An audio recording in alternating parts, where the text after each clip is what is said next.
नमस्कार दोस्तों, स्वागत है आपका द विगन स्टडी जी के चैनल पे। दोस्तों, उत्तर प्रदेश होमगार्ड का जिन बच्चों का एग्जाम अप्रैल में होना है, उनके लिए बहुत ही कम समय है। और अभी तक जिन बच्चों ने तैयारी नहीं की है या जिनको डर लग रहा है कि हम अपना एग्जाम प्रिपेयर कैसे कर पाएं और कैसे एग्जाम में जाएंगे, अब समय नहीं बचा हुआ है। तो ऐसे में दोस्तों एक ही उपाय है आपके लिए, ज़्यादा से ज़्यादा जो क्वेश्चंस पूछे गए हैं उनकी प्रैक्टिस करना। लेकिन दोस्तों प्रैक्टिस का भी एक तरीका होता है। आप डायरेक्ट एक क्वेश्चन को पढ़ें या फिर दोस्तों आप उस क्वेश्चन से जुड़े हुए जो भी फैक्ट्स हैं उनको एक साथ में पढ़ें। तो यहाँ पे दोस्तों आपको एक क्वेश्चन से जुड़े हुए अन्य फैक्ट्स को भी कराया जाता है। तो टॉप 20 के बजाय यहाँ पे दोस्तों 40 से 50 क्वेश्चन आपके बहुत ही कम समय में कंप्लीट हो जाते हैं और साथ में यदि कनेक्ट करके आपको याद कराया जाता है तो वो आसानी से याद भी रहते हैं। तो दोस्तों आप अभी तक ये चैनल से नहीं जुड़े हैं तो आप चैनल से ज़रूर जुड़िए सब्सक्राइब करके। और दोस्तों प्लेलिस्ट एक बनाई गई है यूपी होमगार्ड परीक्षा 2026 के नाम से, उसमें सभी एक साथ में क्लासेस दोस्तों 22 अभी तक की जो करा दी गई हैं वो आपको मिल जाएंगी। तो आप बहुत ही कम समय में उन सभी क्लासेस को देख सकते हैं दोस्तों, मात्र 3-4 घंटे में सारी क्लासेस को। और निश्चित ही एक ना एक क्वेश्चन आपको एग्जाम में यहाँ से देखने को मिलेगा। तो आइए दोस्तों चलते हैं आज की क्लास की ओर। तो आज का पहला प्रश्न दोस्तों आपके सामने है, बृहद सांची स्तूप किस काल से संबंधित है? तो बृहद सांची स्तूप दोस्तों किस काल से संबंधित है? मौर्य काल से संबंधित है। ऑप्शन डी इसका बिल्कुल करेक्ट हो जाएगा। अब देखिएगा दोस्तों यहाँ पे कई क्वेश्चन आपके इसी क्वेश्चन से कंप्लीट हो जाएंगे। जैसे दोस्तों सांची स्तूप का निर्माण मौर्य काल में तो कई शासक हुए हैं, किसने करवाया था? तो इसका निर्माण दोस्तों अशोक के द्वारा करवाया गया था। तो एक क्वेश्चन आप यहाँ से ये याद कर लीजिए। दूसरा क्वेश्चन आपको दोस्तों याद करना है कि इसका निर्माण कब हुआ था। तो 300 बीसी में दोस्तों इसका अशोक ने निर्माण करवाया था। इसके अलावा दोस्तों अगला क्वेश्चन आपको याद रखना है कि ये जो सांची स्तूप है ये स्थित कहाँ पे है? तो ये दोस्तों जो मध्य प्रदेश की राजधानी भोपाल है, भोपाल में ये स्थित है। और अगला क्वेश्चन दोस्तों आपको यहाँ से एक और इसी क्वेश्चन से रिलेटेड याद रखना है कि सांची स्तूप का आकार कैसा है। ये क्वेश्चन पूछा भी गया है और आ भी सकता है। तो इसका आकार दोस्तों कैसा है? अर्धवृत्त या कटोरे की आकृति का है। कैसा है? अर्धवृत्त या फिर कटोरे के आकार का सांची स्तूप है। तो ये सारे क्वेश्चन आप याद रखिएगा। एक क्वेश्चन से जुड़े हुए 3-4 क्वेश्चन मैंने आपको बता दिया। अगला क्वेश्चन देखिएगा, आईने अकबरी किसने लिखा है? तो आईने अकबरी दोस्तों किसके द्वारा लिखी गई है?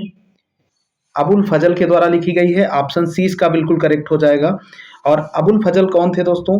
तो अबुल फजल और दोस्तों इसके अलावा जो बीरबल हैं, बीरबल और दोस्तों इसमें जैसे बीरबल के अलावा फैजी फैजी हैं, मुल्ला दो प्याजा हैं, ये सभी दोस्तों अकबर के नवरत्नों में से थे। और आईने अकबरी लिखा किसने है? अबुल फजल ने। लेकिन ये आईने अकबरी यदि आपसे पूछा जाए किसका भाग है, तो अकबरनामा का एक भाग है दोस्तों। किसका? अकबरनामा का एक भाग है आईने अकबरी। तो इसको आप याद रखिएगा और अबुल फजल इसके रचनाकार हैं। तो बढ़ते हैं अगले क्वेश्चन की ओर। रविंद्रनाथ टैगोर ने किस नरसंहार के विरोध में नाइटहुड की उपाधि को लौटा दिया था? तो ये क्वेश्चन आपको शायद कल या परसों की क्लास में भी मैंने करवाया है। रविंद्रनाथ टैगोर ने दोस्तों जलियांवाला बाग हत्याकांड से आहत होकर के नाइटहुड की उपाधि अंग्रेजों ब्रिटिश सरकार जो थी उसको वापस लौटा दिया था। इसके अलावा दोस्तों जलियांवाला बाग हत्याकांड कब होता है? तो 13 अप्रैल दोस्तों याद रखिएगा 1919 में जलियांवाला बाग हत्याकांड होता है। और इसके अलावा एक क्वेश्चन आपको यहाँ से और याद रखना है कि महात्मा गांधी जी ने कौन सी उपाधि को इस नरसंहार से व्यथित होकर के लौटा दिया था? तो उन्होंने दोस्तों कैसर ए हिंद की उपाधि को, जो कि ब्रिटिश सरकार के द्वारा उन्हें दी गई थी, कैसर ए हिंद की उपाधि को महात्मा गांधी जी ने और नाइटहुड की उपाधि को रविंद्रनाथ टैगोर जी ने लौटा दिया था। रविंद्रनाथ टैगोर को दोस्तों 1913 में गीतांजलि पुस्तक के लिए नोबेल पुरस्कार मिलता है, ये भी आप याद रखिएगा। नोबेल पुरस्कार प्राप्त करने वाले प्रथम भारतीय रविंद्रनाथ टैगोर जी हैं। अगला क्वेश्चन देखिएगा, अंग्रेजों के विरुद्ध खान अब्दुल गफ्फार खान द्वारा प्रारंभ किए गए आंदोलन का क्या नाम था? ये क्वेश्चन बहुत इंपॉर्टेंट है दोस्तों और कई बार आया है और गलत भी लोग कराते हैं। खान अब्दुल गफ्फार खां की यदि बात आई है तो काफ़ी क्वेश्चन यहाँ से बनते हैं। जैसे दोस्तों सीमांत गांधी के नाम से किसे जाना जाता है? सीमांत गांधी के नाम से दोस्तों खान अब्दुल गफ्फार खान को जाना जाता है। और इनका जन्म दोस्तों तत्कालीन जो पाकिस्तान था, पाकिस्तान में दोस्तों पेशावर पेशावर में इनका जन्म होता है। और इनकी गतिविधियां एक निश्चित क्षेत्र से संबंधित हैं, इसलिए इनको सीमांत गांधी के नाम से जाना जाता है। और इन्होंने दोस्तों कौन सा आंदोलन चलाया था, तो लाल कुर्ती के नाम से आप जो आंदोलन चलाया गया था वो इन्हीं के द्वारा चलाया गया था। इसके अलावा दोस्तों इनसे जुड़ा हुआ एक क्वेश्चन और आपको याद रखना है, खुदाई खिदमतगार। दोस्तों खुदाई खिदमतगार की स्थापना किसने की थी, ये भी आपको याद रखना है। तो खुदाई खिदमतगार खिदमतगार दोस्तों जो था उसके संस्थापक कौन है, तो खान अब्दुल गफ्फार खां है संस्थापक, ये भी आपको याद रखना है। इनको ही दोस्तों बादशाह खान और बाचा खान भी कहा जाता है, तो ये भी आपको साथ में याद रखना है। खुदाई खिदमतगार का दोस्तों अर्थ क्या है, तो ईश्वर के सेवक इसका अर्थ है। तो डिटेल में आप जानकारी सभी याद रखिएगा। अगला क्वेश्चन देखते हैं, घूमर लोक नृत्य है बिहार का, राजस्थान का, मध्य प्रदेश का, छत्तीसगढ़ का। तो घूमर दोस्तों राजस्थान का एक लोकप्रिय नृत्य है जिसमें केवल स्त्रियां ही भाग लेती हैं। इसमें दोस्तों केवल स्त्रियां, पुरुष भाग नहीं लेते हैं। यदि आपसे भविष्य में दोस्तों ये क्वेश्चन पूछा जाता है कि कौन सा ऐसा नृत्य है जिसमें केवल स्त्रियां ही भाग लेती हैं, तो घूमर नृत्य है और ये राजस्थान से जुड़ा हुआ है, तो आप इसे याद रखिएगा। अगला क्वेश्चन देखिएगा। अगला क्वेश्चन आपके सामने है, भारत का विश्व में क्षेत्रफल के आधार पर कौन सा स्थान है। तो भारत का दोस्तों विश्व में क्षेत्रफल के आधार पर 7वां स्थान है। ऑप्शन डी इसका बिल्कुल करेक्ट हो जाएगा।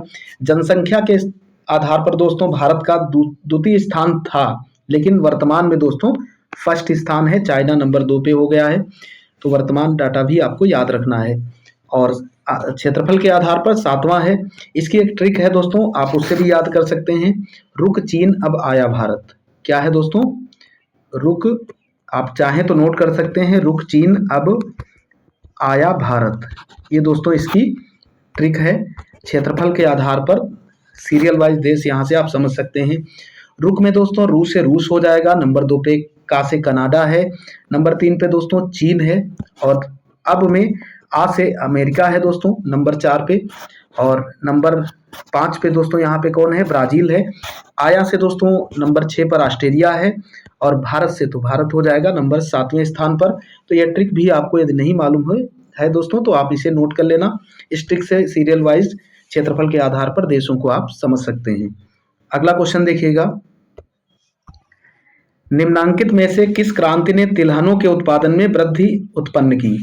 तो इनमें से दोस्तों तिलहनों से जुड़ी हुई कौन सी क्रांति है, ये आपको बताना है। तो तिलहनों के उत्पादन से जुड़ी हुई क्रांति को पीली क्रांति कहते हैं। बाकी दोस्तों श्वेत क्रांति किससे जुड़ी हुई है, तो श्वेत क्रांति का संबंध है दुग्ध उत्पादन से। दुग्ध उत्पादन से दोस्तों श्वेत क्रांति का संबंध है। और श्वेत क्रांति के जनक आपको याद रखना है, पिछली क्लास में पढ़ा चुके हैं, डॉक्टर वर्गीज कुरियन को दोस्तों, डॉक्टर वर्गीज कुरियन को श्वेत क्रांति का जनक कहा जाता है। और राष्ट्रीय दुग्ध दिवस दोस्तों 26 नवंबर को मनाया जाता है, तो ये भी आपको याद रखना है। इसके अलावा दोस्तों हरित क्रांति का संबंध फसल उत्पादन से है। किससे है, फसलों के उत्पादन से हरित क्रांति का संबंध है, ये भी आपको याद रखना है। अगला देखिएगा दोस्तों, अगला क्वेश्चन इसका देखते हैं, कौन सा जलकाय अंडमान द्वीपों को निकोबार द्वीप से अलग करता है। तो इनमें से दोस्तों 10 डिग्री चैनल जो है वो अंडमान को निकोबार से अलग करता है। 10 डिग्री चैनल ही इसका नाम क्यों कहा गया, ये भी आपको जानना है दोस्तों। विद लॉजिक आप पूरा डिटेल जानेंगे तो याद रहेगा। 10 डिग्री चैनल इसको क्यों कहा जाता है, क्योंकि दोस्तों ये जो आपकी भूमध्य रेखा है, भूमध्य रेखा को इक्वेटर भी कहा जाता है। एक क्वेश्चन ये भी पूछा गया, किसको इक्वेटर कहा जाता है, भूमध्य रेखा को। तो भूमध्य रेखा जो है दोस्तों उसके उत्तर में 10 डिग्री अक्षांश रेखा पर यह स्थित है, 10 डिग्री अक्षांश रेखा पर। इसी कारण दोस्तों इसको 10 डिग्री चैनल के नाम से जाना जाता है, और जो कि अंडमान से निकोबार द्वीप समूह को अलग करता है। तो ये डीप जानकारी आप याद रखिएगा। अगला क्वेश्चन देखिएगा, डेन्यूब नदी का उद्गम किस देश से है, किस देश में है। डेन्यूब नदी का दोस्तों उद्गम जर्मनी से हुआ है। ऑप्शन 20 का बिल्कुल करेक्ट हो जाएगा। डेन्यूब दोस्तों यूरोप में बहने वाली एक नदी है, जो कि जर्मनी में जो ब्लैक फॉरेस्ट है, ये भी क्वेश्चन पूछा जाता है कि ब्लैक फॉरेस्ट कहाँ है, तो जर्मनी में है दोस्तों। और इन्हीं ब्लैक फॉरेस्ट के पहाड़ों में से निकली हुई है डेन्यूब नदी। ब्लैक ब्लैक फॉरेस्ट आप याद रखिएगा कहाँ पे स्थित है, तो ब्लैक फॉरेस्ट जर्मनी में है, जहाँ से दोस्तों पहाड़ों से ये नदी निकली हुई है डेन्यूब नदी। और यूरोप के दोस्तों कुल 10 देशों में ये प्रवाहित होती है। कितने देशों में? 10 देशों में। तो ये सभी डिटेल आपको याद रखनी है। और यूरोप की दोस्तों वोल्गा के बाद दूसरी ये सबसे लंबी नदी है वोल्गा। नंबर 1 पर दोस्तों यूरोप की सबसे लंबी नदी कौन सी है? वोल्गा नदी है। ये भी क्वेश्चन आपको याद रखना है। और नंबर 2 किसका आता है? डेन्यूब नदी का। डेन्यूब है दोस्तों सेकंड स्थान पर, तो ये भी आपको याद रखना है। आगे बढ़ते हैं अगले क्वेश्चन की ओर। निम्नलिखित देशों में से किस एक के देशों में से भूमध्य रेखा गुजरती है? इनमें से दोस्तों कौन से ऐसे देशों का समूह है जहां से भूमध्य रेखा गुजरती है? तो ये आपको बताना है। भूमध्य रेखा दोस्तों कुल 13 देशों से गुजरती है। हर देश को लिख पाना दोस्तों यहाँ पे पॉसिबल नहीं हो पा रहा है, लेकिन इस क्वेश्चन का जो राइट आंसर है वो है ऑप्शन बी। ऑप्शन बी इसका दोस्तों बिल्कुल राइट हो जाएगा। कौन सा दोस्तों? ऑप्शन बी इसका बिल्कुल राइट है, कोलंबिया, केन्या और इंडोनेशिया। बाकी 13 देश दोस्तों आप चाहें तो नोट कर सकते हैं। इसमें साओ टोम और प्रिंसिप है, नंबर 2 पर गैबन है, तीसरा दोस्तों कांगो गणराज्य है, कांगो गणराज्य, चौथा दोस्तों कांगो गणराज्य लोकतांत्रिक, Uganda, Kenya, Somalia, Maldives, Indonesia, Kiribati, Ecuador, Colombia और ब्राजील। इन 13 देशों से दोस्तों होकर के भूमध्य रेखा गुजरती है। तो आप चाहें तो इसको नोट कर सकते हैं वीडियो को रोक करके। और इस क्वेश्चन का तो राइट आंसर आपको बता ही दिया, ऑप्शन बी है। आगे बढ़ते हैं अगले क्वेश्चन की ओर। डैश झील भारत की सबसे बड़ी खारे पानी की झील है या भारत की सबसे बड़ी झील भी है? तो इनमें से दोस्तों भारत की सबसे बड़ी खारे पानी की झील है चिल्का। ऑप्शन 20 का बिल्कुल करेक्ट हो जाएगा। और यह दोस्तों भारत की सबसे बड़ी झील भी है, तो साथ में आपको ये भी याद रखना है। और चिल्का झील किस राज्य में है दोस्तों? तो उड़ीसा में है। कहाँ पे है? उड़ीसा। चिल्का झील से जुड़ा हुआ एक क्वेश्चन आपको दोस्तों और याद रखना है। नलबाना जो पक्षी अभ्यारण्य है वो चिल्का झील के मध्य स्थित है। कौन सा? नलबाना। नलबाना पक्षी अभ्यारण्य दोस्तों कहाँ पे स्थित है? चिल्का झील के मध्य में स्थित है। तो ये भी आपको याद रखना है। आगे बढ़ते हैं अगले क्वेश्चन की ओर। अगला क्वेश्चन आपके सामने है, भारत का राष्ट्रीय चिन्ह कहाँ से लिया गया है? भारत का राष्ट्रीय चिन्ह कहाँ से लिया गया है ये आपको बताना है। तो भारत का दोस्तों जो राष्ट्रीय चिन्ह है वो सारनाथ स्थित अशोक स्तंभ से लिया गया है। कहाँ पे दोस्तों? सारनाथ में जो अशोक स्तंभ स्थित है वहां से लिया गया है।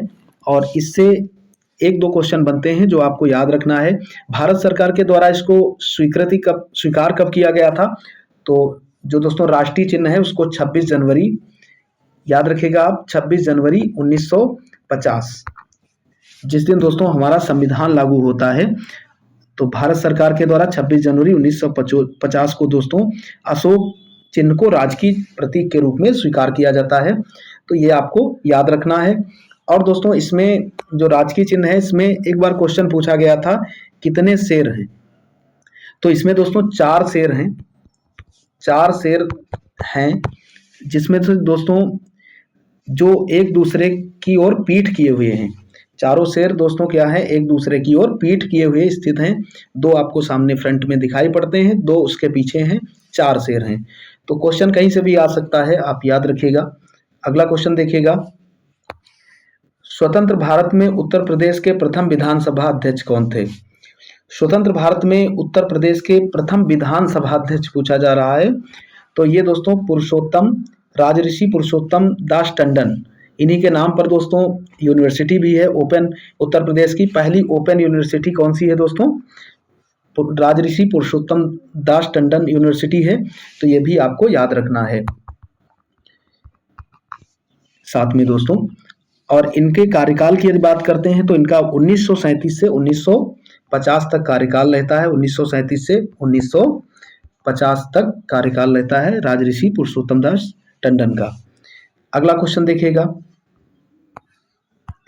निम्नलिखित देशों में से किस एक के देशों में से भूमध्य रेखा गुजरती है? तो ये दोस्तों रिपीटेड क्वेश्चन है, इसका आंसर आपको बता चुके हैं। ऑप्शन बी है कोलंबिया, केन्या और इंडोनेशिया। अगला क्वेश्चन देखिएगा, डैश झील भारत की सबसे बड़ी खारे पानी की झील है। तो ये क्वेश्चन भी आप बता सकते हैं, ये भी अभी आपको पढ़ा चुके हैं पूर्व में। चिल्का झील है दोस्तों। भारत का राष्ट्रीय चिन्ह कहाँ से लिया गया है? तो ये दोस्तों सारनाथ स्थित अशोक स्तंभ से लिया गया है। ये सभी दोस्तों आपको रिवाइज कराने के लिए यहाँ पे क्वेश्चन मैंने सेट किया था। अगला देखिएगा, स्वतंत्र भारत में उत्तर प्रदेश के प्रथम विधानसभा अध्यक्ष कौन है? तो अभी आपको बता चुके हैं दोस्तों, पुरुषोत्तम दास टंडन है और 1937 से दोस्तों 1950 तक इनका कार्यकाल रहता है। कार्यकाल भी आपको याद रखना है। अगला क्वेश्चन देखिएगा दोस्तों, किसी फसल को सहायता देने के लिए सरकार निम्नलिखित में से कौन सी घोषणा करती है? किसी फसल की सहायता के लिए सरकार दोस्तों न्यूनतम समर्थन मूल्य की घोषणा करती है, जैसा कि आपको पता होगा दोस्तों। और वर्तमान में 23 ऐसी फसलें हैं जिन पर सरकार न्यूनतम समर्थन मूल्य देती है। तो ऑप्शन इस क्वेश्चन का बी बिल्कुल राइट है, आप याद रखिएगा। अगला क्वेश्चन देखिएगा, निम्नलिखित में से वह कौन सा राज्य है जिसकी 2011 की जनगणना के अनुसार सबसे अधिक जनसंख्या सघनता है? तो इनमें से दोस्तों सबसे ज्यादा यदि क्वेश्चन की बात करते हैं तो ऑप्शन डी इसका बिल्कुल करेक्ट हो जाएगा। लेकिन पूरे भारत में सबसे ज्यादा जनसंख्या घनत्व किसका है दोस्तों? बिहार का है। और कितना है ये भी आपको याद रखना है, 1106 व्यक्ति प्रति वर्ग किलोमीटर इसका दोस्तों जनसंख्या घनत्व है। पश्चिम बंगाल का 1028 है। और इसके बाद तीसरे स्थान पर केरल आता है। केरल का दोस्तों कितना है? 860 है 2011 की जनगणना के अनुसार। और इसके बाद चौथे स्थान पर उत्तर प्रदेश आता है, जो कि आपको याद रखना है। उत्तर प्रदेश का दोस्तों कितना है? 829 जनसंख्या घनत्व है, ये आपको याद रखना है अच्छे से। अगला क्वेश्चन देखिएगा, संतुलित आहार में भोजन के किस अवयव से अधिकतम ऊर्जा प्राप्त होती है? तो दोस्तों जो संतुलित आहार होता है उसमें भोजन का जो कार्बोहाइड्रेट अवयव होता है सबसे अधिक ऊर्जा उसी से प्राप्त होती है। ऑप्शन डी इसका बिल्कुल करेक्ट हो जाएगा। इसके लिए दोस्तों आप याद रखिएगा, जो 1 ग्राम ग्लूकोज होता है उसके ऑक्सीकरण से कितनी कैलोरी ऊर्जा प्राप्त होती है? तो 402 कैलोरी ऊर्जा प्राप्त होती है। ये क्वेश्चन भी आपको याद रखना है, 1 ग्राम ग्लूकोज के पूर्ण ऑक्सीकरण से। अगला क्वेश्चन देखिएगा, सीकम डैश के पाचन के काम आता है। इनमें से दोस्तों सीकम किसके पाचन के काम आता है ये आपको बताना है। तो सीकम दोस्तों क्या होता है? छोटी आंत का एक भाग होता है। सीकम क्या है? छोटी आंत का एक भाग है। छोटी आंत का एक भाग है दोस्तों, ये आपको याद रखना है। और जो कि दोस्तों सेलुलोज के पाचन के लिए, सेलुलोज के पाचन करने वाले बैक्टीरिया जो होते हैं वो दोस्तों कहाँ पे पाए जाते हैं? सीकम में पाए जाते हैं। ऑप्शन सी इसका बिल्कुल करेक्ट हो जाएगा। अगला क्वेश्चन देखिएगा, नाबार्ड एक शीर्ष वित्तीय संस्था जो बनी है व्यापार और उद्योग विकास हेतु, ग्रामीण बैंकिंग के विकास हेतु, कृषि एवं ग्रामीण क्षेत्रों के विकास हेतु, निर्यात विकास हेतु। तो नाबार्ड आपको याद रखना है। सबसे पहले तो दोस्तों यहाँ से आपको नाबार्ड की स्थापना कब हुई थी ये क्वेश्चन ज़्यादा पूछा जाता है, तो आप याद रखिएगा नाबार्ड की स्थापना 12 जुलाई 1982 में होती है। और इम्पॉर्टेंट है, आप याद रखिएगा नाबार्ड की जो स्थापना हुई थी दोस्तों किस समिति की सिफारिश पर हुई थी, ये भी क्वेश्चन खूब पूछा जाता है। तो शिवरमन समिति की सिफारिश पर हुई थी। कौन सी? शिवरमन समिति की सिफारिश पर नाबार्ड की स्थापना होती है।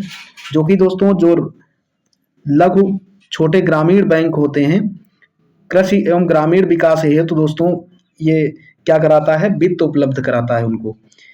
ग्रामीण विकास हेतु क्या करता है? वित्त उपलब्ध कराना इसका कार्य है। तो आप इसे याद रखिएगा। अगला क्वेश्चन देखिएगा, हाँ इस क्वेश्चन का दोस्तों जो राइट आंसर है वो ऑप्शन सी हो जाएगा। कृषि एवं ग्रामीण क्षेत्रों के विकास हेतु वित्त प्रदान करना, ऋण प्रदान करना। भारत में सर्वाधिक गन्ना पैदा करने वाला राज्य कौन सा है? तो आप सभी को पता होगा दोस्तों, सर्वाधिक गन्ना उत्तर प्रदेश पैदा करता है। ऑप्शन डी इसका बिल्कुल करेक्ट हो जाएगा। उत्तर प्रदेश के बाद सेकंड स्थान दोस्तों गन्ना उत्पादक राज्यों में महाराष्ट्र का आता है। किसका? महाराष्ट्र का आता है। तो ये भी आपको याद रखना है। थर्ड पे दोस्तों कर्नाटक है। थर्ड पे कौन सा राज्य है? कर्नाटक है। तो ये भी आपको याद रखना है। नंबर 1 पर उत्तर प्रदेश है। अगला क्वेश्चन देखिएगा, कौशल विकास मंत्रालय द्वारा कुशल श्रम शक्ति के लिए कौन सी निर्देशिका प्रारंभ की गई है? तो कौशल विकास मंत्रालय द्वारा कुशल श्रम शक्ति के लिए दोस्तों इनमें से कौन सी निर्देशिका प्रारंभ की गई है? तो असीम नाम से एक निर्देशिका प्रारंभ की गई है। ऑप्शन ए इसका बिल्कुल करेक्ट हो जाएगा, आप इसे याद रखिएगा। अगला क्वेश्चन देखते हैं, भारत में शुरू की गई स्वाभिमान योजना किससे संबंधित है?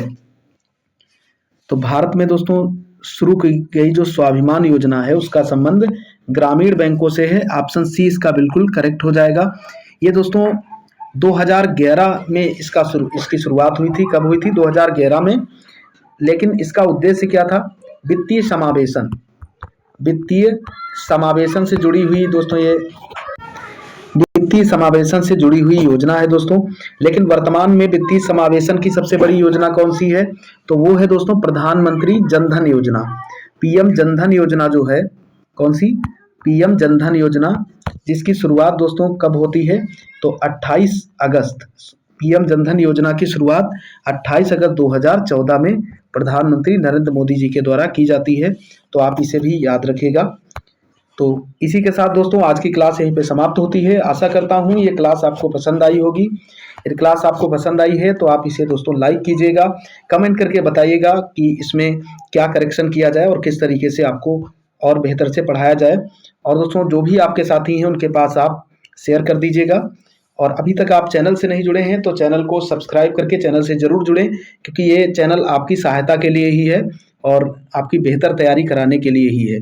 तो मिलते हैं दोस्तों कल आपको नेक्स्ट क्लास के साथ। तब तक के लिए जय हिंद, जय भारत, वंदे मातरम।